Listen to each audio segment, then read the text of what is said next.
வணக்கம் நண்பா. நாம இன்னைக்கு இந்த வீடியோவில் பார்க்க போகிறது என்னன்னு பார்த்தீங்க அப்படின்னா, எது எடுத்தாலும் 149.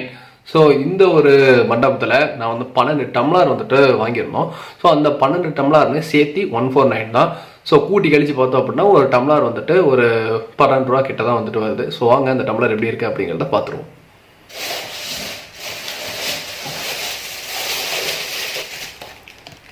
இதுதான் நான் வாங்கின அந்த 12 டம்ளர். ஸோ ரெண்டுமே வந்துட்டு வேறு வேறு டிசைன் பார்க்குறீங்களா, ஒட்டுக்க ஒரே டிசைன் தான் கொடுப்பாங்க. பட் நம்ம கேட்டோம் இது மாதிரி வந்துட்டு பிரித்து கொடுங்க அப்படிங்கிறதுனால நமக்கு வந்துட்டு ஆல்ரெடி அந்த கவர் ஓப்பன் பிரித்து வந்துட்டு கொடுத்தாங்க. ஸோ இந்த டிசைனில் வந்துட்டு 8 டம்ளரும் இந்த டிசைனில் வந்துட்டு 4 டம்ளர் கொடுத்துருக்காங்க. ஸோ இந்த டிசைனில் எப்படி இருக்குன்னு பார்த்துருவோம். ஸோ இது வந்துட்டு எல்லோ கலர், இது வந்துட்டு ப்ளூ கலர். ஸோ இந்த சைடு வந்து பார்த்தீங்க அப்படின்னா க்ரீன், ப்ளூ, ஒரு பிங்க்கு, ஒரு எல்லோ கலர் வந்துட்டு வந்திருக்கு. ஸோ இதோட டிசைனுமே வந்துட்டு பார்த்தீங்க அப்படின்னா நல்லாவே இருக்குது. லவ் அப்படின்னு வந்துட்டு எழுதி. ஸோ இந்த டம்ளர் 12 ரூபா தான் ஒரு டம்ளர். ஸோ இதோட ஒர்த் எப்படி இருக்குது, இந்த டம்ளர் எப்படி இருக்குது, 12 ரூபாய்க்கு இந்த டம்ளர் பரவாயில்லையா அப்படிங்கிறதெல்லாம் நம்மளோட கமெண்ட் செக்ஷனில் வந்துட்டு தட்டி விட்டுருங்க. நன்றி, வணக்கம்.